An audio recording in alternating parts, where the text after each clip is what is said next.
తాకట్లో ఉన్న బంగారాన్ని విడిపించి ఆ రోజున మార్కెట్ ధర కట్టి మిగిలిన డబ్బును మీకు అందిస్తుంది కొమ్మూరి గోల్డ్.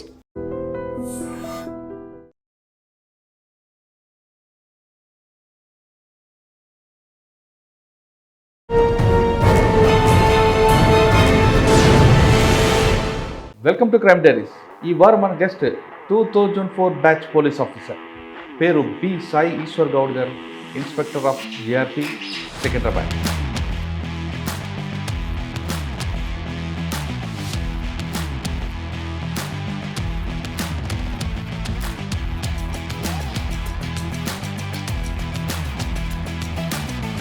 పలకనామా పిఎస్లో మీకు బాగా గుర్తుండిపోయిన సంఘటన సార్, చల్లపల్లి లాంటి సంఘటన. తల్లి ఇద్దరు బిడ్డలు తీసుకుని చనిపోయింది. ఆ సంఘటన చూసినప్పుడు ఏమనిపిస్తుంది? సూసైడ్ నోట్ కూడా ఉందండి, క్లియర్ కట్. సూసైడ్ చేసుకోవడానికి వెళ్ళింది, నాకు సూసైడ్ నోట్ కూడా క్లియర్గా మెన్షన్ చేసింది. కానీ ఈ సంఘటన కొంతమంది రకరకాలుగా మార్చెట్ చేయడం వల్ల, కొంతమంది రూమర్స్ క్రియేట్ చేస్తున్న రూమర్స్ రాంగ్. అది వాళ్ళ ఫ్యామిలీ ఇష్యూస్లో కానీ వాళ్ళ ఇంట్లో గొడవలు కానీ అటువంటి ఏం జారేపత్తారు మెదక్ టౌన్కి వచ్చారు. అక్కడే ఉన్నారు. కానీ ఎక్కువగా ఇటీవల కాలంలో గంజా దొరుకుతుంది, గంజా ప్రెస్ మీట్లు ఎక్కువ అవుతున్నాయి. అంటే ఎక్కడ గంజా దొరికినా వాళ్ళందరూ కూడా సికింద్రాబాద్లో ఎందుకు? సికింద్రాబాద్ పెద్ద జంక్షన్ ఇది, షెల్టర్ జోన్ లాగా దీన్ని యూజ్ చేసుకొని ఇక్కడ దిగిపోయి వేరే వాళ్ళకి అప్పచెప్పడము. ప్లస్ అది ఒరిస్సాలుగా మిగతా ఏవైతే చిన్న చిన్న టౌన్స్ ఉన్నాయో అక్కడ నుంచి బ్యాగ్ అడు పెడతాడు, ఎక్కడో కూర్చుంటాడు. మీకు అట్లా కొన్ని సందర్భాల్లో వాళ్ళు దొరకట్లేదు, అప్పుడు అబాండెంట్ కింద మనం చేస్తాం. డిఫరెంట్ క్రైమ్లో ఇలా చేసేవాడు ఏమైనా దొరికారా ఏమో? అంటే దీనికి ఈ గాంజా ట్రాన్స్పోర్టేషన్కి పోలీసులకు అనుమానం రాకుండా కొంతమంది ఫిజికల్ ఛాలెంజ్ పర్సన్ యూటిలైజ్ చేస్తున్నారు. ఫిజికల్ అంటే పిల్లమ క్యారీ చేస్తాడు అంతా అతను అక్కడ వచ్చి లోడ్ చేసేస్తాడు, లగేజ్ అంతా సీట్ల కింద పెట్టేస్తాడు.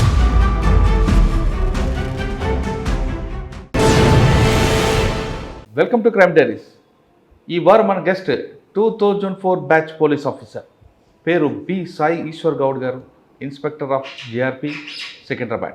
సికింద్రాబాద్ అనగానే ఇండియాలో number 1 railway station. Nagpur, Prayagraj తర్వాత ఎక్కువగా ఉన్న ట్రైన్స్ వచ్చేది. ఇక్కడ నుంచి వేలాది మంది ప్రయాణికులు వెళ్తుంటారు. కానీ ఇక్కడ నేరాలు కూడా అలాగే జరుగుతుంటాయి. ప్రయాణికుల ముసుగులో కొంతమంది క్రిమినల్స్ కూడా వస్తుంటారు. వాళ్ళు ఇతర రాష్ట్రాల నుంచి వస్తారు, ప్రయాణికులతో పాటు కలుస్తారు, నేరాలు చేస్తారు, పారిపోతుంటారు. సాధారణంగా వేరే పోలీస్ స్టేషన్లో కానీ నేరం జరిగితే ఆ క్రిమినల్ దగ్గర ఉంటారు. వాళ్ళకున్న మ్యాన్ పవర్ బట్టి ఆ టెక్నాలజీ యూజ్ చేసుకుంటూ వాళ్ళు పట్టుకుంటారు. కానీ జిఆర్పిలో పెద్ద టాస్క్ ఏంటంటే 2 ఉంటాయి. ఒకటి, నేరస్తుడు పట్టుకోవడం అనేది చాలా కష్టంగా ఉంటుంది. ఎందుకంటే పక్క రాష్ట్రాల నుంచి వస్తాడు, ఎక్కడ వస్తాడో తెలియదు, నేరం ఇస్తారు ఎక్కడ జరుగుతుందో తెలియదు, కంప్లైంట్ ఎక్కడో పోగొట్టుకుంటారు, సికింద్రాబాద్ వచ్చి కంప్లైంట్ ఇస్తారు. అది ముందు ఆ ట్రాక్ చేయడం అనేది పెద్ద ఛాలెంజ్. నెంబర్ 2, కొంతమంది ట్రైన్లు కింద పడి చనిపోతారు, కొంతమంది పట్టాలు క్రాస్ చేస్తూ చనిపోతుంటారు. ఆ చనిపోవడం అనేది స్టేషన్కి చాలా దూరంగా జరుగుతుంటాయి. అది ఎక్కడ జరిగింది, ఆ రైల్వే ట్రాక్ ఎక్కడ ఉంది, దానికి కిలోమీటర్ రాయి ప్రకారం వెళ్ళి రోడ్డు మార్గంలో వెళ్ళి రైలు దగ్గర చేరుకోవడానికి, పట్టాల దగ్గర చేరుకోవడానికి వాళ్ళు పడ్డ కష్టం అంతా ఎంత ఉంటుంది. అటు వెళ్ళిన తర్వాత ఆ బాడీని మళ్ళీ పోస్ట్ మార్టం తీసుకురావడానికి మరొక కష్టం కనిపిస్తుంది. ఈ ఛాలెంజ్ని ఎలాగ ఫేస్ చేస్తున్న విషయాన్ని ఈశ్వర్ గారు తెలుసుకుంది. ఈశ్వర్ గారు నమస్తే అండి. నమస్తే. జిఆర్పిలో మీకు ఎందుకు చెప్తున్నట్లుగా మీకు చాలా ప్రాబ్లమ్స్ కనిపిస్తుంటాయి. బయటకు మాత్రం బాగా చక్కగా కానీ ఉంటుంది. కానీ ఈ పోలీస్ స్టేషన్కి రావడానికి ముందు మీకు వచ్చిన మెయిన్ ఛాలెంజ్ ఏముంది? ఇటీవల ఈ పోలీస్ స్టేషన్ ఎక్కువగా నేమ్ రావడానికి కారణం గంజాయిని ఎక్కువగా సీజ్ చేస్తున్నారు. ఒడిస్సా నుంచి వచ్చిన గంజాయి మహారాష్ట్రకి వెళ్తున్నప్పుడు ఎక్కువగా సికింద్రాబాద్లో పట్టుకుంటున్నారని కిలోల కొద్ది దొరుకుతుంది. దానికి ప్రధాన కారణం ఏంటి? ఇందాక నేను చెప్తున్నట్లుగా ఈ ఉన్న 2 ఛాలెంజ్ని ఎలా మీరు ఓవర్కమ్ చేస్తున్నారు? క్రిమినల్స్, పాసెంజర్ ముసుగులో ఉన్న క్రిమినల్స్ ఎలాగ ఐడెంటిఫై చేస్తారు? ఈ ప్రశ్నలకు సమాధానం చెప్పే ముందు సాయి ఈశ్వర్ గారు, బై ఛాన్సా బై చాయిసా ఈ యూనిఫామ్ వేసుకోవడం? చాయిస్. ఎందుకో అంటే యూనిఫామ్ సర్వీస్లో జాయిన్ కావాలి, ప్లస్ పబ్లిక్ సర్వీస్ చేయాలనే ఉద్దేశంతో. మాది విలేజ్ బ్యాక్గ్రౌండ్, రూరల్ బ్యాక్గ్రౌండ్. ఎవరండి? చెన్నబ్రావుపల్లి గ్రామం, పెద్దకొత్తపల్లి మండలం, నార్కల్ డిస్టిక్. నాగర్ కర్నూలు అనగానే ఒకప్పుడు నక్సల్స్ మూవ్మెంట్ ఉంటుంది, దానిలో మళ్ళీ అంత ఇప్పుడు ఎలాగుందో అది? ఇప్పుడు మ్యాథ్స్ లేదు, మేము చిన్నగా ఉన్నప్పుడు చూసాము, ఆ వాతావరణంలో పెరిగాము. మీకు దళాలు చూసేవారా? చిన్నప్పుడు చూసాము, చదువుకునే రోజుల్లో. ఏ దళం ఎక్కువ ఉంటుంది మీ దగ్గర? అప్పుడు నల్లమల ప్లస్ అలాటంపేంట సంథింగ్ అంటే అదే మన నల్లమల అడవి ఫారెస్ట్ దగ్గరనే ఉంటుంది. వచ్చేవాళ్ళు చిన్నప్పుడు చూసాం. పోలీసు నాన్నగారు రావడం ఏం చేస్తారు? మా నాన్నగారు వ్యవసాయం. రైతు కడుపును పుట్టి పోలీస్ ఎందుకు కావాలనుకున్నారు? రైతే ఎందుకు కాలేపారు? ఒకవేళ పోలీసులకు రాకపోతే రైతే అయ్యేవాడిని. కాబట్టి చదువుకున్నాం కదా, ప్లస్ రెగ్యులర్గా పోలీసు ప్లస్ ఈ నక్సల్స్ ఇవి అంటే చిన్నప్పటి నుంచి చూసాము. ఆ విధంగా అట్రాక్ట్ అయ్యి బై చాయిస్తోనే వచ్చాము, చూస్ చేసుకున్నాం. ఓకే, 2004లో డిపార్ట్మెంట్కి వచ్చారు. రాకాన్ ఫస్ట్ పోస్టింగ్ ఎక్కడ ఉంది ట్రైనింగ్ అయిన తర్వాత? ఫలక్నుమాలో ప్రొఫెషనల్ ఎస్ఐగా చేశాను, ఓల్డ్ సిటీ. ఫలక్నామా ఏముందండి ఛాలెంజ్ అక్కడ? ఛాలెంజెస్ అక్కడ బాగా బాడీలో అఫెన్స్ బాగా అవుతాయి ఫలక్నుమాలో, ప్లస్ కమ్యూనల్ ఇన్సిడెంట్స్ కూడా అయ్యేది బాగానే. ఓల్డ్ సిటీలో ఒక మంచి ఎక్స్పీరియన్స్. అంటే నేను యాక్చువల్గా విలేజ్ బ్యాక్గ్రౌండ్ నుంచి వచ్చిన, ప్లస్ హిందీ ఉర్దూ కూడా సరిగ్గా అర్థం కాకపోయింది. అదొకటి అక్కడ బాగా నేర్చుకున్నాం. ప్లస్ అంతా కలిసిమెలిసి ఉంటారు అక్కడ, హిందూ ముస్లిం అట్లా. ఒక మంచి ఎక్స్పీరియన్స్ ఓల్డ్ సిటీ అక్కడ. అంటే మీకు ఎక్స్పీరియన్స్ ఉండొచ్చు, కానీ మీ పోలీస్ స్టేషన్ వెనకే ఒక స్లమ్ ఏరియా ఉంటుంది. సిటీలో ఎక్కడ క్రైమ్ జరిగినా వచ్చి అక్కడ షెల్టర్ తీసుకుంటారు. అప్పట్లో వికారుద్దీన్ ఒకడు ఒక ఆయన ఉండేవాడు. ఆ ఛాలెంజ్ ఎలా ఫేస్ చేస్తాను? అలా ఏమన్నా వేరే పోలీస్ వాళ్ళు వచ్చినప్పుడు కూడా మేము సపోర్ట్ చేసే వాళ్ళని, అంటే కొంతమంది అన్నట్టు షెల్టర్ జోన్ తీసుకున్న వాళ్ళని కూడా అప్పచెప్పడం జరిగింది. అప్పుడు రెగ్యులర్ చెకింగ్స్ అవి కూడా చేయడం జరిగింది. ప్లస్ రౌడీ షీటర్స్ కూడా బాగా ఎక్కువ ఉంటారు ఓల్డ్ సిటీలో. ఫలక్నుమా కూడా బాగానే ఉండేది. రెగ్యులర్ కౌన్సిలింగ్ చేయడము, కేసెస్ కూడా అంటే ఏవైతే అట్రాక్ట్ అయితే ఆ సెక్షన్స్ అట్రాక్ట్ సెక్షన్స్ పెట్టి రిమాండ్ చేయడం జరిగింది అప్పుడున్న ఆఫీసర్స్ సూచనల మేర. అంటే వికారుద్దీన్ ఎప్పుడైనా మీకు ఎదురుపడ్డాడు? లేదండి, అప్పుడు నేను అక్కడ లేకుండా ట్రాన్స్ఫర్ అయిపోయింది. అది మక్కమ్మ బ్లాస్ట్ అయిన తర్వాత వికారుద్దీన్ ఎక్కువ వచ్చింది. కానీ ఉండేది మాత్రం మీ పోలీస్ స్టేషన్ వెనకే అది. అవును, అప్పుడు షెల్టర్ తీసుకుందని తెలుస్తుంది. కాకపోతే అతను బాగా ఫేమస్, అంటే కొంచెం ఫేమ్లోకి వచ్చింది ఈ బ్లాస్ట్ అయిన తర్వాత. మక్కమ్మ. ఓకే, ఫలక్నామా పిఎస్లో మీకు బాగా గుర్తుండిపోయిన సంఘటన? అంటే ఫస్ట్ పోస్టింగ్ కదా, లాండ్ ఆర్డర్ విషయంలో కానీ క్రైమ్ విషయంలో కానీ. రౌడీ షీటర్ వసీం అని ఉండే రౌడీ షీటరు. అంటే చిన్న చిన్న ఇష్యూస్కే ఫ్రెండ్స్ను ప్లస్ కొంతమందిని కొట్టడం అట్లా చేయడం జరిగింది. డబ్బుల విషయంలో కానీ డ్రగ్స్కు ఆల్కహాల్ అడిక్ట్ అయిపోయి ఫ్రెండ్స్ను కొంతమందిని తెలిసిన వాళ్ళని కొట్టడం జరిగింది. దాంట్లో అటెంప్ట్ మర్డర్ కేసులు బుక్ చేసి, రాబరీ కేసులు బుక్ చేసి రిమాండ్ చేయడం జరిగింది. ఒక అంటే రీజనబుల్ సెక్షన్స్ పెట్టి రిమాండ్ చేయడం జరిగింది. ఇంకొకటి జాడో జావేద్ అని ఒక రౌడీ షీటర్ ఉండే. అతను జాడో జావేద్ అని చెప్పి అతను ఒక రౌడీ షీటర్ ఉండే. అతను కూడా ఫైనాన్స్ చేసుకునే వాళ్ళని, బిజినెస్ చేసే వాళ్ళని కొట్టి డబ్బులు తీసుకొని ఇట్లా చేయడం జరిగింది. వాళ్ళని నిన్న పీరియడ్లోనే రిమాండ్ చేయడం జరిగింది. ఆ రెండు సంఘటనలు బాగా గుర్తున్నాయి. మీకు అక్కడ లాంగ్వేజ్ ప్రాబ్లం కానీ లేదా ఫుడ్ ప్రాబ్లం కానీ రాలేదా ఫలక్నామాలో? అంటే ఇనిషియల్గా వచ్చింది. మా స్టాఫ్ ప్లస్ లోకల్ వాళ్ళు కొంతమంది పరిచయం కావడం వల్ల నెమ్మదిగా నేర్చుకున్నాం.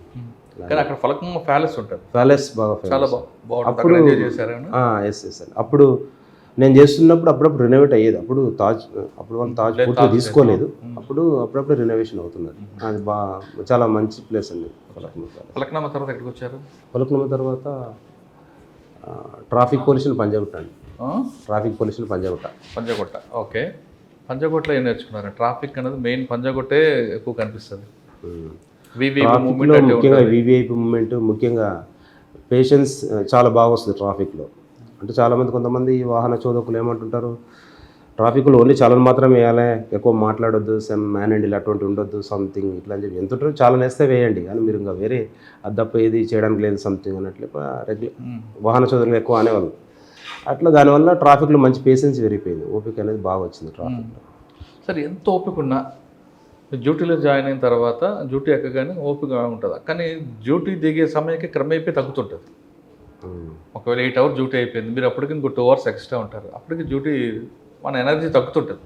ఆ టైంలో మిమ్మల్ని ప్రొవోక్ చేయడానికి కొంతమంది ఒకసారి ఇబ్బంది పడుతుంటారు. హార్న కొడతారు, లేదంటే ఆర్గ్యుమెంట్ చేస్తారు. అటువంటిప్పుడు ఏమనిపిస్తుందండి? చికాకు అనిపిస్తుంది, బట్ దాన్ని బయట వ్యక్తపరచం. ఎందుకంటే మాకు ట్రైనింగ్లో కూడా రెగ్యులర్గా మధ్యలో రిఫ్రెషర్ కోర్సులు కూడా అవుతుంటాయి.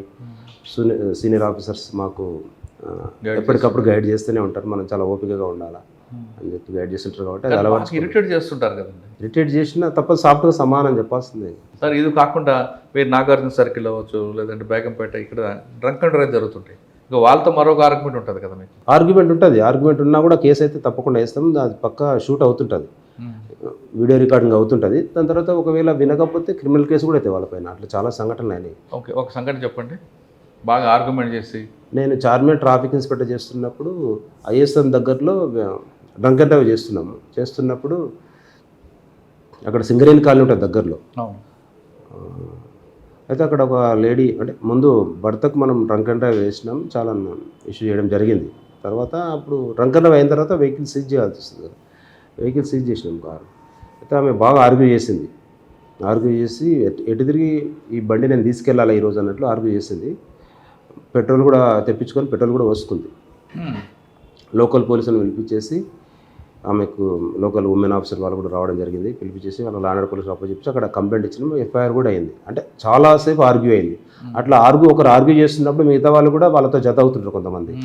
ఈ ఆర్గ్యూ చాలా పెద్దగానే అయింది ఇష్యూ అది. అయినా సరే 2 ఎఫ్ఐఆర్లు అయినాయి ఆ రోజు. ఎఫ్ఐఆర్లో సైదాబాద్ పోలీసులు కంప్లైంట్ ఇవ్వడం జరిగింది. వాళ్ళపైన క్రిమినల్ కేసు నమోదైంది. సార్, పంజాగుట్టలో మీరు ఎంతకాలం 2 years చేశారా? 2 years చేశాను. అక్కడ ఆ పబ్లిక్కి ట్రాఫిక్ సెన్స్ ఉందనుకోవచ్చా లేదనుకోవచ్చు? ఉంది ఈ ఏరియాలో, పంజాగుట్ట జూబ్లీస్ ఈ ఏరియాలో ట్రాఫిక్ సెన్స్ ఉందా? మరి ఎందుకంటే రాంగ్ రూట్లో వస్తారు, హెల్మెట్ లేకుండా డ్రైవింగ్ చేస్తారు. ఇక్కడ సిగ్నల్ జంపింగ్ ఉంటుంది. కొంతమంది వస్తుంటారు, చాలా వచ్చినప్పుడు కడతాంలే అన్నట్లు. కొంతమంది హర్రీలో ఉన్నప్పుడు వెళ్తుంటారు. కొంతమంది తెలిసి కూడా వైలేట్ చేస్తుంటారు. చాలా వచ్చినప్పుడు కట్టుకుందాంలే అన్న ధీమాతో వెళ్తుంటారు కొంతమంది. అంటే మీకు దొరికిన ట్రాఫిక్ వైలేటర్లో చదువుకున్న వాళ్ళు ఉంటారా, చదువు రాని వాళ్ళు ఎక్కువ ఉంటారా? చదువుకున్న వాళ్ళే ఎక్కువ ఉన్నారు. చదువు రాని వాళ్ళు మ్యాక్స్ రెడ్ లైట్లు ఆగడానికి మ్యాక్సిమం ట్రై చేస్తారు. చదువుకున్న వాళ్ళే ఎవరు లేరు కదా అని చెప్పి వెళ్ళిపోతారు. చదువుకున్నవాడు ఎందుకు చేస్తుంటాడు? హరి తొందర వెళ్ళిపోవాలా, హెల్మెట్ పెడితే బట్టతలు వస్తుంది, ఎంట్రుకలు పోతున్నాయి, సంథింగ్ ఇట్లా అదొక రీజన్ చెప్తారు. మరి అసలు తల లేకపోతే వాళ్ళు అంటే మ్యాక్సిమం రెగ్యులర్గా అవేర్నెస్ క్యాంపులో ప్లస్ స్కూల్స్లో అక్కడిక్కడ పోలీస్ ఆఫీసర్ ట్రాఫిక్లో కానీ అన్నప్పుడు ఫ్రీక్వెంట్గా అయితే అవేర్నెస్ క్యాంప్స్ కూడా ఆర్గనైజ్ చేయడం జరుగుతుంది. అంటే స్టూడెంట్ లెవెల్లోనే చెప్పుకుంటూ రావాలని చెప్పి. కొంతమంది పేరెంట్స్ వాళ్ళ పిల్లలు వెనక కూర్చొనే ఉంటారు, వీళ్ళు ఫుట్పాత్ పైన వెళ్తుంటారు, హెల్మెట్ లేకుండా వెళ్తుంటారు, సిగ్నల్ జంప్ చేసి వెళ్ళిపోతుంటారు. కొన్ని సందర్భాల్లో పిల్లలు కూడా ప్రశ్నిస్తున్నారు తల్లిదండ్రులు, ఇప్పుడు మనం ఇట్లా వెళ్ళొద్దు కదా అని చెప్పి. అప్పుడు ఏం చేస్తారు తల్లిదండ్రులు, సరే నీకు ఏం తెలియదు గమ్మున అంటే అక్కడే ఉండిపోతున్నారు. అంటే పిల్లలకి మనం రాంగ్ నేర్పుతున్నాం కదా మరి? నేర్పిస్తున్నారు కొంతమంది పేరెంట్స్. ఓకే సార్, పంజాగుట్ట తర్వాత ఎక్కడికి వచ్చారు? పంజాగుట్ట తర్వాత బేగంపేట ట్రాఫిక్. మళ్ళీ ట్రాఫిక్ బేగంపేట ట్రాఫిక్లో మీ వీవీ మూవ్మెంట్ ఎక్కువ ఉంటుంది కదండి? వీవీఐపీ మూవ్మెంట్ ఎక్కువ ఉంటుంది. At the same time traffic కూడా బాగా మార్నింగ్ ఈవినింగ్ బాగా కంజెషన్ ఉంటుంది. Hyderabad public school plus Paradise, CTO, sangeet junction బాగా హెవీ ట్రాఫిక్ ఉంటుంది. బేగంపేట తర్వాత I got promoted as inspector of police. మళ్ళీ డిఐ చెత్తినాక అక్కడే ఉంది కేసులు మంచివి. అక్కడ ఒక 1.5 years చేసినాం. అక్కడ ఎస్బీ బై నైట్ రాత్రి టైంలో లాక్ బ్రేక్ చేసి 2 అఫెండర్స్ను పట్టుకొని రిమాండ్ చేయడం జరిగింది. అంటే వాళ్ళు రెగ్యులర్గా ఎట్లా కోర్టుకి ఎప్పుడైతే వాయిదా ఉంటుందో వచ్చి వాయిదా అటెండ్ అయిన తర్వాత నైట్ ఎక్కడో స్టే చేసి వచ్చి నైట్లో అఫెన్స్ చేసేది వాళ్ళు. వాయిదాకి వచ్చి అఫెన్స్ చేసేది. అట్లా మేము అదే ఎట్లా అంటే ఒక చూసుకున్నాం పాత అఫెండర్లు ఎవరున్నారు ఏంది అని చూసుకుంటే ఎప్పుడైతే వీళ్ళు 2 కోర్టు అటెండ్ అవుతున్నారో అయిన రోజే ఆఫెన్స్ అవుతుంది. సో వాళ్ళని పట్టుకున్నారు. అంటే ఆల్రెడీ కోర్టుకు వస్తున్నాడు అంటే బాధ భయం ఏమీ లేదు వాడికి? లేదు, చేసిన అఫెన్స్ చేస్తున్నారు. ఎందుకు చేస్తున్నాడు? కోర్టుకు వచ్చే మళ్ళీ అంటే ఇంకో దొరకవనా దొరికేలాగా ఆల్రెడీ నేరం అయింది కదా అని ఇంకా అలవాటు. కొంతమంది హ్యాబిచువల్ అఫెండర్స్ ఎన్ని నేరాలు చేసినా ఎంతమంది బెయిల్ తీసుకుంటూ మళ్ళీ చేస్తున్నారు.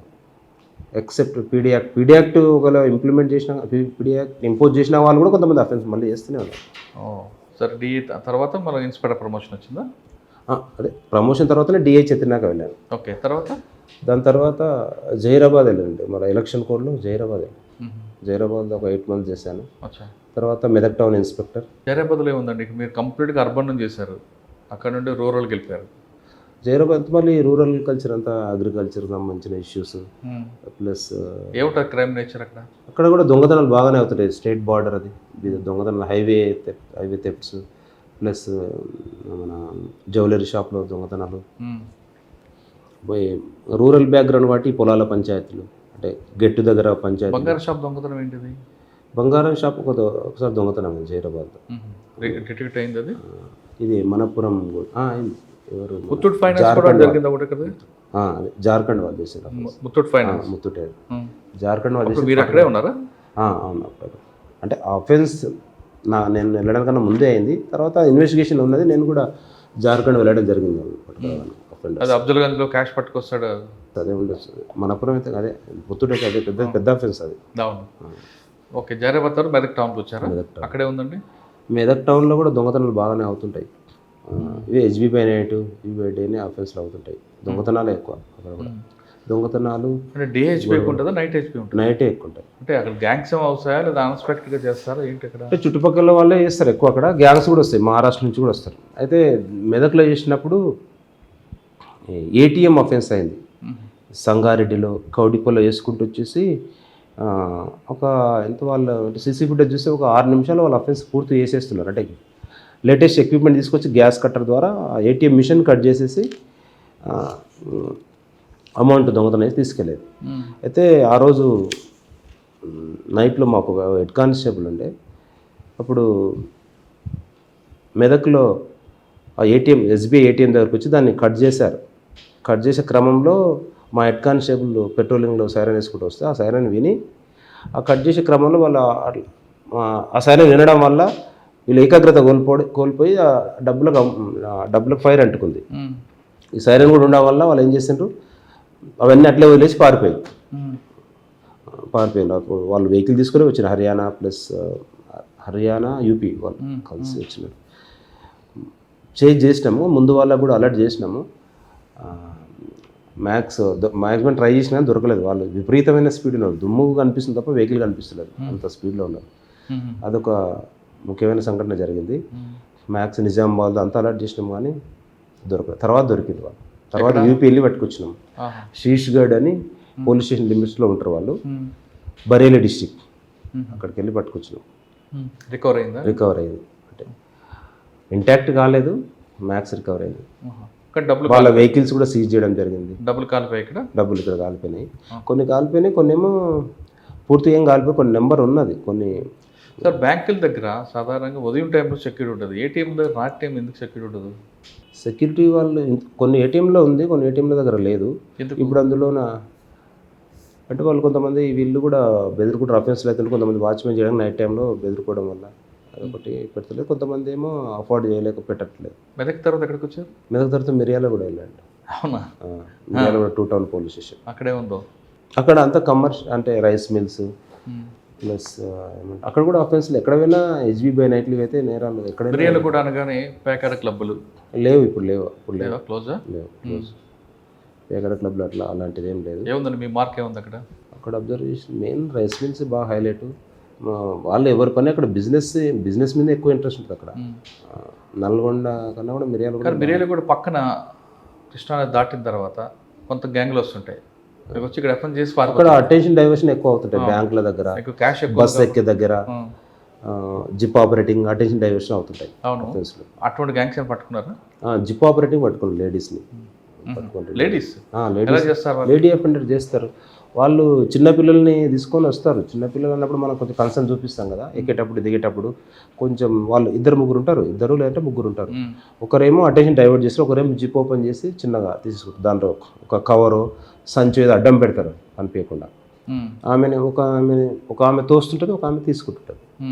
ఇట్లా అటెన్షన్ డైవర్ట్ చేసి దొంగతనాలు చేస్తారు. ఎంతమంది దొరికారు అప్పట్లో మీకు? 3 దొరికారు. ఒకటి వాళ్ళు హ్యాబిచువలా లేదంటే కొత్తగా? Habitual offenders. ఓకే, మిర్యాల కూడా తర్వాత చార్మినార్ ట్రాఫిక్ ఇన్స్పెక్టర్ మళ్ళీ సిటీకి వచ్చినాం. చార్మినార్ ట్రాఫిక్ ఎక్కువ ట్రాఫిక్లో ఉన్నారండి మీరు? ట్రాఫిక్లో ఎక్కువ ఎస్ఐగా ట్రాఫిక్, ఇన్స్పెక్టర్గా ట్రాఫిక్ ఉన్నారు అక్కడ. చార్మినార్ ట్రాఫిక్లో ఏముందండి మీకు మార్క్? చార్మినార్ ట్రాఫిక్లో ఎక్కువ అదే మీకు వస్తుంది కదా. చార్మినార్ ఏరియా, చార్మినార్, మదీనా ఏరియా వస్తుంది. గుల్జార్ హౌస్ ఇదంతా వచ్చేది. హైకోర్టు ప్రెమిసెస్ కూడా వస్తుంది. అక్కడ ఎక్కువ మైనర్ డ్రైవింగ్ బాగా చేసేది, మైనర్ డ్రైవింగ్ కేసులు బాగా వేసేది. బిలో 18 ఇయర్స్ వాళ్ళు ఎక్కువ డ్రైవ్ చేసేది. Minor driving plus drunk and drive బాగానే వేసినాం అక్కడ. డ్రంక్ అండ్ సార్ చార్మినార్లో ట్రాఫిక్ వైలేటర్స్ మన ఫైన్ వేస్తే ఇమీడియట్గా కడతాడు, తర్వాత కడతాడు అంటారు, నిజమేనా? ఏం లేదు, పే చేస్తారు. పే చేయకపోతే ఇప్పుడు వెహికల్ డిటైన్ చేయాల్సి వస్తుంది కదా, పే చేస్తారు. మ్యాక్సిమం పే చేస్తున్నారు. పే చేస్తున్నారు. చార్మినార్ తర్వాత ఎక్కడికి వచ్చారు? Charminar Gopalpuram law and order research ఇక్కడ పక్కనే. ఇక్కడే ఉందండో. ఇక్కడ ఎట్లుంటుంది, ఎక్కడ నేటివ్ ఉన్న వాళ్ళు ఎక్కువ ఉండరు. విక్టిమ్స్ ఎప్పుడు పాసర్స్ అన్నట్లే ఉంటారు, ఎక్కువ ప్యాసింజర్స్ తిరుగుతుంటారు. కాబట్టి ఒక నేరం మాత్రం ఇక్కడ అవుతుంది. నేరస్తుడు ఇక్కడ ఉంటాడు, ప్లస్ విక్టిమ్ కూడా ఇక్కడ ఉండరు. అదొక ఎక్స్పీరియన్స్ ఇక్కడ. అదొకటి ప్లస్ లాక్డౌన్ పీరియడ్లో ఇక్కడ చేసినాం కాబట్టి చాలామంది అప్పుడు శ్రామిక్ ట్రైన్స్ ద్వారా చాలామంది లేబర్ వేరే రాష్ట్రాలు ఉంటే అప్పుడు సార్ ఇందాక మీరు చెప్పినట్టుగా నేరం జరుగుతుంది ఇక్కడ, నేరస్తుడు ఇక్కడ ఉన్నాడు, బాధితుడు ఉన్నాడు. మరి అటువంటి కంప్లైంట్ ఎవరు ఇస్తారు, మీరు ఎవరిని పట్టుకుంటారు? బాధితుడు ఎలాగో అతనికి అన్యాయం జరుగుతుంది కాబట్టి కంప్లైంట్ అయితే ఇస్తాడు అతను. ఇచ్చినప్పుడు ఆ ఫుటేజ్ చూడడము. కానీ బాధితుడు కంప్లైంట్ వెళ్ళిపోతాడు కదా. అంటే కొంతమంది ఇచ్చిపోతారు, కంప్లైంట్ ఇచ్చిపోతారు, లేదంటే కొంతమంది మళ్ళీ రిటర్న్ వస్తారు కూడా. కొంతమంది అంటే ఆ విధంగా లేదంటే రిజిస్టర్ పోస్ట్ కూడా చేస్తారు. ఆ విధంగా కంప్లైంట్ వచ్చి పట్టుకున్న గ్యాంగ్స్ ఏమన్నా మీకు గుర్తున్నాయి? అంటే దొంగతనం చేసిన వల్ల దొంగతనం చేసిన సందర్భాలు తక్కువ. అంటే ఈ రాబరీస్ అయినవి పట్టుకున్నాము, మహారాష్ట్ర కూడా వెళ్ళి పట్టుకుని రావడం జరిగింది. ప్లస్ అంటే కొంత క్లూ దొరకడం వల్ల సీసీ ఫుటేజ్ ద్వారా టికెట్స్ ఏమన్నా రిజర్వేషన్ అంటే ఏమైనా రిజర్వేషన్ చేయించుకుంటారా దాని ద్వారా పట్టుకురావడం జరిగింది. సార్ గతంలో గోపాల్పురం దగ్గర 2 రకాల ఎఫెన్స్ జరిగింది. ఒకటి స్టేషన్ బయట పడుకున్న వాళ్ళ దగ్గర ఒక వ్యక్తి పడుకోవడం, డిక్కీ ఎఫెన్స్ చేయడం అలా చేసేవాడు, అటువంటి ఒకటి. 2 గోపాలపురం పరిధిలో లాడ్జెస్ ఎక్కువ ఉంటాయి, ఇల్లీగల్ యాక్టివిటీస్ ఎక్కువ జరుగుతూనే ఉండేది. ఈ 2 ఎలా కంట్రోల్ చేస్తారు? లాడ్జెస్లో ఇల్లీగల్ యాక్టివిటీస్ కన్నా వాళ్ళు షెల్టర్ జోన్ లాగా తీసుకునేది. రైల్వే స్టేషన్లో అఫెన్స్ చేయడం, ప్లస్ రైల్వేలో అఫెన్స్ చేయడం, వచ్చి సెంటర్ తీసుకోవడం, లేదంటే వేరే ఎక్కడైనా అఫెన్స్ చేసి వచ్చి సెంటర్ తీసుకోవడం. ఎందుకంటే ఇక్కడ చాలా తక్కువ కూడా దొరుకుతాయి రూమ్స్, 100-200 కూడా దొరుకుతాయి పర్ డే. అంటే డార్మిటరీ కానీ రూమ్స్ కానీ దొరుకుతాయి. కొంతమంది అంటే ఎక్కడో అఫెన్స్ చేసి ఇక్కడ ఉంటారు. చాలామంది వేరే వేరే పోలీస్ స్టేషన్ నుంచి, లా అండ్ ఆర్డర్ పోలీస్ నుంచి పోలీస్ ఆఫీసర్ వచ్చేది, వాళ్ళకు కూడా సపోర్ట్ చేసి వాళ్ళని అప్పచెప్పడం జరిగింది.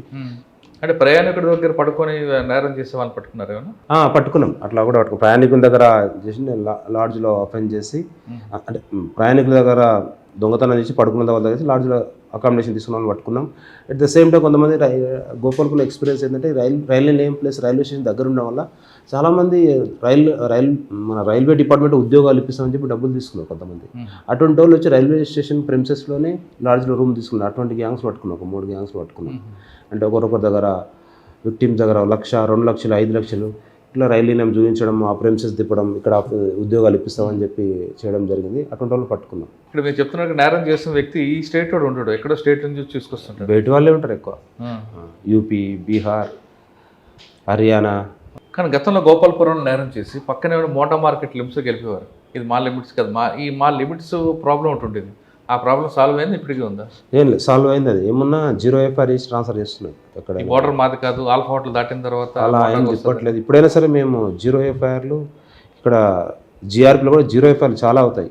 ఇప్పుడు ప్యాసింజర్ విశాఖపట్నంలో ట్రైన్ ఎక్కుతారు, విజయవాడ కన్నా ముందు విజయవాడ దాటిన తర్వాత ఒకసారి చెక్ చేసుకుంటారు వాళ్ళ ప్రాపర్టీ పోయి ఉంటుంది. అప్పుడు అక్కడ దిగి ఆయన కంప్లైంట్ ఇవ్వలేడు కదా, వచ్చి మనం సికింద్రాబాద్ కంప్లైంట్ ఇస్తారు. మనం 0 FIR చేసి కన్సల్ట్ PSకి పంపిస్తున్నాం. నేను అడుగుతుంది GRP గురించి కాదు. గోపాల్పురంలో ఉన్నప్పుడు గోపాల్పురంకి మోండాకి ఒక ప్రాబ్లం ఉండేది. ఇక్కడ క్రైమ్ జరిగింది, అక్కడ కంప్లైంట్ ఇస్తే మాది కాదు. ఆ బోర్డర్ ఇష్యూ స్టార్ట్ అయిందా? సార్ట్ అవుట్ అయింది. అక్కడైనా కూడా అప్పుడైనా సరే 0 FIR చేసేది లేదు, దగ్గరే కదా అని చెప్పి ఆ కన్సల్ట్ ఇన్స్పెక్టర్తో మాట్లాడి పంపడం కూడా జరిగింది. వాళ్ళు చేయడం, ఎవరో ఒకరైతే FIR పక్కా చేసేది. గోపాల్పురం తర్వాత రైల్వేకి వచ్చారా? గోపాల్పురం సికింద్రాబాద్ నుంచి, గోపాల్పురం నుంచి మీరు ఇక్కడికి వచ్చారు GRP సికింద్రాబాద్. ఇక్కడ రాగానే మీకు వచ్చిన main challenge law and order police స్టేషన్లో ఒక 4-5 తులాలు బంగారు దొంగతనం ఏంటంటే అబ్బా ఇంత అయిందా అని చెప్పి అనుకునేది లా అండ్ ఆర్డర్లో. అరే పెద్ద దొంగతనం, దీన్ని పక్క డిటెక్ట్ చేయాలి అన్నట్లు ఆతృత ప్లస్ అది ఉండేది. ఇక్కడ రైల్వే స్టేషన్ GRPకి రిపోర్ట్ చేసిన తర్వాత ఒకరొకరు 10 తులాలు, 20 తులాలు, 50 తులాలు, 70 తులాలు బంగారాల్లో స్టార్టింగ్లో కొంచెం షాక్ గురైన, అంటే ఇంత పోతుంటుందా అని చెప్పి షాక్ గురి కావడం జరిగింది. నెమ్మదిగా అది అలవాటు పడిపోయింది. రికవర్ అయిందా లేదా కంప్లైంట్ రాసుకోవడం వరకేనండి? రికవరీ కూడా అయింది, రికవరీ కూడా బాగానే అయింది. అని ఎక్కువ శాతం GRPలో ఎట్లా అంటే అస్సాం నుంచి, హర్యానా నుంచి, బీహార్, యూపీ ఇక్కడ నుంచి వచ్చి అఫెన్స్ చేస్తున్నారు. కొంతమంది ఏమో అఫెండర్స్ రిజర్వేషన్ చేయించుకుని ప్రయాణికులాగా నటిస్తూ అఫెన్స్ చేస్తారు. కొంతమంది ఏమో రిజర్వేషన్ లేకుండా జనరల్ టికెట్ తీసుకొని ఆ టీసీతో ఎక్స్ట్రా అమౌంట్ ఉంటుంది రాయించుకొని అట్లా జర్నీ చేస్తున్నారు. ఇలా ప్రయాణికులతో కలిసిపోయి నేరాలు చేస్తున్నారు. సార్ జనరల్ బోగి కాకుండా కొంతమంది 3 టైర్ 2 టైర్ ఫస్ట్ క్లాస్లు కూడా ప్రయాణికులకు నటిస్తూ వెళ్తూ ఎఫెన్స్ చేస్తుంటారు, నిజమేనా? చేస్తున్నారు, అలా కూడా చేస్తున్నారు, నిజమే అది, నిజమే. మరి ఫస్ట్ క్లాస్ వెళ్ళినా సెకండ్ క్లాస్ వెళ్ళినా ఇంకా మనకేం ధైర్యం ఉంటుందండి? ఇంకా మన వస్తువులు మనం కొంచెం జాగ్రత్త చూసుకోవాల్సింది ఇంకా ధైర్యం. అంటే కొన్ని ట్రైన్స్లో బాగానే సీసీ కెమెరాస్ ఉన్నాయి, కొన్ని ట్రైన్స్లో లేవు. ఇప్పుడు అన్ని ట్రైన్లో సీసీ కెమెరా ఇన్స్టాల్ చేస్తామని అంటున్నారు. అది అన్ని ట్రైన్లో సీసీ కెమెరాస్ ఉంటే అది బాగా యూజ్ఫుల్ అవుతుంది ఇన్వెస్టిగేషన్. ఈ తరహా నేరం చేసేందుకు అస్సాం అని అంటున్నారు కదా, మరి వాళ్ళు పట్టుకురావడం కొంచెం ఇబ్బంది అనిపించట్లేదా? ఇబ్బంది అనిపిస్తుంది, అయినా వెళ్ళి పట్టుకురావడం జరిగింది. అస్సాం నుంచి గ్యాంగ్ వచ్చి స్నాచింగ్ చేస్తున్నారు. వచ్చి మళ్ళీ అస్సాంకి వెళ్ళిపోవడము, లేకుంటే మరి వేరే దగ్గర బాంబే అట్లా వెళ్ళి షెల్టర్ తీసుకొని మళ్ళీ ఇక్కడికి వచ్చేయడము అట్లా కూడా చేసిండ్రు. అంటే రికవరీ అవుతుందా ఇంటాక్ట్? ఇప్పుడు ఇంటాక్ట్ రికవరీ లేదు. ఇంటాక్ట్ రికవరీ స్నాచింగ్ ఎంబడే అంటే తొందరగా దొరికిపోతే ఇంటాక్ట్ రికవరీ ఉంటుంది. కాకపోతే ఇది కొంచెం టైం తీసుకున్నప్పుడు వాళ్ళు అమ్మేస్తున్నారు. అక్కడ అస్సాంలోనే అమ్మిండి, మేము కూడా అస్సాం వెళ్ళడం జరిగింది. అతను అబ్స్కాండింగ్లో ఉన్నాడు, ఎవరైతే రిసీవర్ ఉన్నాడో. అచ్చా. వెళ్ళి ఒక 1 వీక్ స్టే చేయడం జరిగింది అక్కడ అస్సాం. అంటే అక్కడ పోలీస్ సపోర్ట్ చేస్తుందా మీకు? కొంతవరకు సపోర్ట్ చేస్తున్నారు, నాట్ 100% కానీ కొంతవరకు సపోర్ట్ చేస్తున్నారు. సరే, ఇది కాకుండా సికింద్రాబాద్ అనగానే ఎక్కువగా ఇటీవల కాలంలో గంజా దొరుకుతుంది, గంజా ప్రెస్ మీట్లు ఎక్కువ అవుతున్నాయి. అంటే ఎక్కడ గంజా దొరికినా వాళ్ళందరూ కూడా సికింద్రాబాద్లో ఎందుకు? అంటే సికింద్రాబాద్ పెద్ద జంక్షన్ ఇది. ఎట్ ద సేమ్ టైం ఒకవేళ గుజరాత్ కానీ ప్లస్ మళ్ళీ గుజరాత్ స్టేట్ కానీ మహారాష్ట్ర కానీ వెళ్ళాలనుకున్నప్పుడు దీన్ని డ్రాప్ మన ఇక్కడ షెల్టర్ జోన్ లాగా దీన్ని యూజ్ చేసుకొని ఇక్కడ దిగిపోయి వేరే వాళ్ళకి అప్పచెప్పడము, ప్లస్ ఒకవేళ ఆయన అలసిపోతే రెస్ట్ తీసుకోవడము అట్లా తీసుకొని వేరే వాళ్ళకి ఇవ్వడం ఇట్లా జరుగుతుంది. At the same time Bhubaneswar నుంచి అదే ఒరిస్సాలో ఇంకా మిగతా ఏవైతే చిన్న చిన్న టౌన్స్ ఉన్నాయో అక్కడ నుంచి ట్రైన్లన్నీ సికింద్రాబాద్నే లాస్ట్ డెస్టినేషన్ ఇదే ఉంది ఎక్కువ శాతం. ఇక్కడ దిగిపోతున్నారు. లేకపోతే గుజరాత్కి ఒకవేళ ట్రాన్స్పోర్ట్ చేయాలనుకున్న వాళ్ళు రాజ్కోట్ ఎక్స్ప్రెస్కి వెళ్తున్నారు. ఇక్కడ ఉండి అంటే ఇక్కడ స్టే చేయడం ఒకటి, ప్లస్ ఇక్కడ దిగి వేరే వాళ్ళకి అప్పచెప్పడం, అటువంటి సందర్భంలో మేము చెక్ చేయడం వల్ల దొరికిపోతున్నారు. అంటే ఒకవేళ దిగి పట్టుకుంటే మీరు చెక్ చేసి పట్టుకుంటారు, కానీ గొన్నార్క్ ఎక్స్ప్రెస్ లాంటి ఎక్స్ప్రెస్ ఎక్కుతా డైరెక్ట్గా వెళ్తా, అప్పుడు మీరు ఎలా చెక్ చేస్తారు? అలా కొన్ని సందర్భాల్లో ఏం చేస్తున్నాము, కాజీపేట నుంచి చెక్ చేసుకుంటూ వస్తున్నాం. కాజీపేట ముందే వెళ్ళి మేము కాజీపేట నుంచి చెక్ చేసుకుంటూ వస్తున్నాం. కానీ బ్యాగ్ అడ్డు పెడతాడు, ఎక్కడ కూర్చుంటాడు మీకు. అట్లా కొన్ని సందర్భాల్లో వాళ్ళు దొరకట్లేదు, అప్పుడు అబాండెంట్ కింద మనం చేస్తున్నాం. కొన్ని సందర్భాల్లో సీజ్ చేస్తున్నాం, కొన్ని సందర్భాల్లో దొరకట్లేదు. సరే, ఇటువంటి కేసులు పట్టుకున్నప్పుడు ఒక మంచి ఛాలెంజ్ చేసాం, సాటిస్ఫాక్షన్ ఉంటుంది. కానీ ఈ డిఫరెంట్ క్రైమ్లో ఇలా చేసేవాడు ఎవరు దొరికారా ఏమో? అంటే దీనికి ఈ గాంజా ట్రాన్స్పోర్టేషన్కి పోలీసులకు అనుమానం రాకుండా కొంతమంది ఫిజికల్ ఛాలెంజ్ పర్సన్ యూటిలైజ్ చేసుకున్నారు. కాలు చేయలేని వాళ్ళని, ప్లస్ ఇంకా రకరకాలుగా బ్లైండ్ అంటే ఒక కన్ను పనిచేసి ఒక కన్ను అట్లా ఉన్న వాళ్ళని, అంటే వీళ్ళనైతే వీళ్ళపైన అనుమానం వ్యక్తపరచరని చెప్పి ట్రాన్స్పోర్టర్స్ని అట్లా యూజ్ చేసుకున్నారు. వాళ్ళని కూడా రిమాండ్ చేయడం జరిగింది. అయ్యో, అంటే వాళ్ళు తెలిసి చేస్తారు, తెలియదు వాళ్ళకి తెలుసు. కాకపోతే మా పైన పోలీసులకు అనుమానం ఉండదనే ఉద్దేశంతో వాళ్ళు తీసుకొస్తున్నారు. ట్రాన్స్పోర్టర్స్ కాబట్టి, పెడ్లర్స్ కాబట్టి వీళ్ళకి డబ్బులు వస్తాయి కాబట్టి వీళ్ళు ఒప్పుకుంటున్నారు. అంటే ఫిజికల్ అంటే క్యారీ చేస్తాడు అంతా అతను అక్కడ వచ్చి లోడ్ చేసేస్తాడు, లగేజ్ అంతా సీట్ల కింద పెట్టేస్తాడు. ఇక్కడ మళ్ళీ డీబోర్డ్ అవుతున్నప్పుడు వేరే వాళ్ళు వచ్చి తీసుకుంటారు. ఇతను జస్ట్ అబ్జర్వ్ చేస్తుంటాడు దానికి, అంటే ఉందా లేదా అనేది అబ్జర్వ్ చేస్తుంటాడు. ఆ తరహా కేసు దొరికింది. ఆ తరహా కేసు 4 చేసినాం చెప్పండి. లాస్ట్ ఇయర్ ఒకతనికి ఇప్పుడు ఒక హ్యాండ్ లేదు, మహారాష్ట్ర అతను ఒడిశా నుంచి తీసుకొస్తున్నాడు. తీసుకొచ్చి ఇక్కడ సికింద్రాబాద్లో దిగడం జరిగింది. బ్యాగ్ సూట్ కేసులు, ట్రాలీ సూట్ కేసులు ఉన్నాయి, ఒక 4 సూట్ కేసులు ఉన్నాయి. అప్పుడు అన్లోడ్ చేస్తున్నప్పుడు అనుమానం వచ్చి చెక్ చేస్తే గంజా ఉన్నది, దాంట్లో రిమాండ్ చేయడం జరిగింది. అతనికి తెలుసు. సికింద్రాబాద్లో గాంజా కాకుండా ఇంకా ఏ తరహా నేరాలు ఎక్కువ అవుతుంటాయండి? ఇంకోటి ప్యాసింజర్ని డైవర్ట్ చేసుకుంటూ హర్యానా నుంచి ఒక గ్యాంగ్ వచ్చేస్తుంది అఫెన్స్లు, సాసి గ్యాంగ్ అని చెప్పి. వాళ్ళు ఏం చేస్తారంటే రైల్వే స్టేషన్ రావడానికన్నా ఒక 10-15 నిమిషాల ముందు ఇక్కడ ప్రయాణికులకు సహాయం చేస్తున్నట్టు నటిస్తారనమాట. ఇక్కడ ఎక్కడైతే డీబోర్డ్ డోర్ ఉంటుందో అక్కడ వాళ్ళు ఒక 4-5 గ్యాంగ్ ఉంటారు. వాళ్ళు ఇక్కడ ట్రైన్ ఎక్కువసేపు ఆగదు, మీరు తొందర దిగండి అని చెప్పి వాళ్ళ లగేజ్కి హెల్ప్ చేస్తున్న నటించేసి ఆ జిప్ ఓపెన్ చేసి దాంట్లో ఉన్న విలువైన వస్తువులు తీసుకుంటారు, బంగారు కానీ నగదు కానీ ఏమన్నా తీసుకుంటున్నారు. ఆ గ్యాంగ్ పట్ల అప్రమత్తంగా ఉండాలి ప్రయాణికులు. అదొకటి. మన డ్రగ్స్ అంటే సంథింగ్ బిస్కెట్లు, టీలో గుర్తు తెలియని వ్యక్తులు పక్క ప్యాసింజర్ ఇస్తుంటారు అప్పుడప్పుడు ప్యాసింజర్స్కి. గుర్తు తెలియని వ్యక్తులు ఏవి ఇచ్చినా కూడా తీసుకోవద్దు, దాంట్లో మత్తు మందు కలిపి ఇచ్చే అవకాశం ఉంది. కొంతమంది బంగారం వేసుకొని కిటికీ పక్కన కూర్చుంటారు, అటువంటి వాళ్ళకి మీరేం చెప్తారు? కొన్ని సందర్భాల్లో చెప్తున్నాము, అంటే మ్యాక్స్ అయితే అట్లా స్నాచింగ్ అయ్యే అవకాశం ఉంది, కొంచెం జాగ్రత్త పెట్టుకోండి అని చెప్తున్నారు. కొంతమంది ప్యాసింజర్స్ పెట్టారు, కొంతమంది ఏమో మాకు అవగాహన ఉంది సార్ అని చెప్పి వాళ్ళు కూడా చెప్పడం జరుగుతుంది. అటువంటి సార్లు లీడర్స్ మీదకి వస్తుంటారు. అది సిగ్నల్ ట్యాంపరింగ్ దాంట్లో అవుతుంటుంది ఎక్కువ. అక్కడ ట్రైన్ పూర్తిగా ఆగినప్పుడు హ్యూమన్ ల్యాడర్ వేసుకొని లాక్కొని వెళ్ళిపోతుంటారు. ఓకే సార్, జీఆర్పీలో మీకు ఛాలెంజ్ వచ్చింది, దాన్ని ఓవర్కమ్ చేసుకుని వస్తున్నారు. కానీ ఇంకొక 2 ఛాలెంజ్ ఉన్నాయి. ఫస్ట్లో అని చెప్పినట్లుగా కొంతమంది ట్రెస్ పాస్లో చనిపోతారు, కొంతమంది సూసైడ్ చేసుకుంటారు. ఇటీవల చర్లపల్లి సంఘటన, అటువంటి సంఘటన మీకు ఇన్ఫర్మేషన్ రాగానే మీరు అక్కడ రీచ్ ఏ విధంగా వెళ్తారండి? ముందే చెప్పి పెట్టినాము మేము, అంటే ఒక 2 అంబులెన్స్ చెప్పినాము. ఇటువంటి అంటే ఎవరు ప్రతి అంబులెన్స్ వాళ్ళు రారు, డెడ్ బాడీస్. ఒక 2 అంబులెన్స్ చెప్పి పెట్టాము. మాకు మెసేజ్ రాగానే వాళ్ళకి ఫోన్ చేస్తాము. మా హెడ్ కానిస్టేబుల్, మా స్టాఫ్ అక్కడికి వెళ్ళిపోతారు స్పాట్కి. ఎలా వెళ్తారా అన్న? అంటే నియరెస్ట్ ఎంతవరకు అయితే రోడ్డు ఫెసిలిటీ ఉందో అంతవరకు వెళ్తే కొన్ని సందర్భాలు నడుచుకుంటూ కూడా వెళ్ళాల్సి వస్తుంది. నడక దారి ఉండదు, చేసుకొని వెళ్ళాల్సిందే, తప్పదు. కట్టెలు పెట్టుకొని వాటిని అంతా ఏమైనా పొదలు అట్లా ఉంటే వాటిని తీసేసుకుంటూ వెళ్ళాల్సిందే. సార్ ఇప్పుడు ఎక్కువగా 174లో అవుతున్నాయా లేదా 302 కూడా జరుగుతుంటాయి? 302 చాలా తక్కువ, ఎక్కువ 174లే, 194 BNSSలో అవుతుంది. 302 తక్కువనే, చాలా తక్కువ. సార్ చల్లపల్లి లాంటి సంఘటన, ఒక తల్లి 2 బిడ్డలు తీసుకుని చనిపోయింది. ఆ సంఘటన చూసినప్పుడు ఏమనిపిస్తుంది అండి? నిజంగా అది అమ్మాయి సూసైడ్ కోసం వెళ్ళిందా లేదా ఇంకేమైనా జరిగింది అనుకుంటున్నారు? సూసైడ్ నోట్ కూడా ఉందండి, క్లియర్ కట్ సూసైడ్ చేసుకోవడానికి వెళ్ళింది. దాంట్లో సూసైడ్ నోట్ కూడా క్లియర్గా మెన్షన్ చేసి ఉంది. ఇప్పుడు బతుకుతున్న లైఫ్ ఆమెకు నచ్చట్లేదు అని చెప్పి దాంట్లో రాయడం జరిగింది. ఆవిడ చనిపోయింది కానీ పిల్లలిద్దరిని, పిల్లల్ని మోటివేట్ చేసింది కానీ ఆ రీజన్ అయితే ఎగ్జాక్ట్లీ మనకు తెలియదు ఏ విధంగా మోటివేట్ చేసింది. ఎందుకంటే వీళ్ళు ఎవరికి ఆ ముగ్గురు ఫోర్త్ పర్సన్తో ఎవరితో షేర్ చేసుకోలేదు. ఆమె ఎవరైతే ఉన్నారో విజయారెడ్డి గారు వాళ్ళ మదర్తో కూడా షేర్ చేసుకోలేదు. చివరిగా వాళ్ళ ఇంటి నుంచే వచ్చి బయలుదేరింది ఆమె, వాళ్ళ మదర్ కూడా ఏం చెప్పలేదు. కాబట్టి పిల్లల్ని ఏ విధంగా మోటివేట్ చేసింది అనేది తెలుసుకోవడం కొంచెం మిస్టరీ, కష్టమే. మీకున్న సర్వీస్లో ఇటువంటి ఆత్మహత్య సంఘటన ఎప్పుడైనా చూసారా? అంటే ఇట్లా పిల్లల్ని ఇంత మెచ్యూర్డ్ ఏజ్ ఉన్న పిల్లల్ని తీసుకుని చూడాలి, ఇదే ఫస్ట్ టైం చూడాలి. కానీ ఈ సంఘటన కొంతమంది రకరకాలుగా మార్కెట్ చేయడం వల్ల మీరేమనుకుంటున్నారు? కొంతమంది రూమర్స్ను క్రియేట్ చేస్తున్నారు, రూమర్స్ను మన పబ్లిసిటీ చేస్తున్నారు. అదైతే రాంగ్. అది వాళ్ళ ఫ్యామిలీ ఇష్యూస్లో కానీ వాళ్ళ ఇంట్లో గొడవలు కానీ అటువంటి ఏం లేవు. అత్తమామకు కానీ భర్తకు కానీ వాళ్ళ అన్నదమ్ముల అక్క చెల్లెలతో కానీ ఏం ఇష్యూస్ ఏం లేవు. మేము క్లియర్ ఎంక్వైరీ చేసినాం. ఆఫీస్లో కూడా ఎంక్వైరీ చేసాము. లోన్లీనెస్, కొంచెం ఏమంటాము వర్క్ ప్రెషర్ వల్ల చనిపోయినట్టుగా, అంటే సూసైడ్ చేసుకున్నట్టుగా అవుపిస్తుంది. సార్ స్టేషన్లో వస్తే ప్రయాణికులు ఏం చేయాలి? జర్నీ చేస్తున్న ప్రయాణికులు ఏం చేయాలి? చివరిగా చెప్పండి. విలువైన వస్తువులు అత్యవసరం అయితే తప్ప వాటిని క్యారీ చేయకపోతే బెటర్. ఎందుకంటే మనం చాలామంది ప్యాసింజర్స్ ఎక్కేసి పడుకుంటున్నారు. పడుకోవడం వల్ల వాళ్ళు మళ్ళీ కొంతమంది అయితే డెస్టినేషన్ దగ్గర దిగిన తర్వాత చూసుకుంటున్నారు. కొంతమంది ఇళ్ళకి వెళ్ళి చూసుకుంటున్నారు. అంటే కొంతమంది 10 తులాలు, 20 తులాలు, 50 తులాలు ఇట్లా చాలా పెద్ద మొత్తంలో క్యారీ చేస్తున్నారు. క్యారీ చేయడం వల్ల ఎక్కడ దొంగతనం అయితే కూడా తెలుస్తలేదు. దానివల్ల డిటెక్ట్ కావడానికి అవకాశాలు కొంచెం తక్కువగా ఉంటున్నాయి. విలువైన వస్తువులు, ముఖ్యంగా డబ్బులు కానీ నగలు కానీ అత్యవసరం అయితే తప్ప క్యారీ చేయకపోతే బెటర్, ఉత్తమం. ఓకే, కానీ క్యారీ చేశారనుకోండి ఎలాంటి జాగ్రత్తలు తీసుకోవాలి?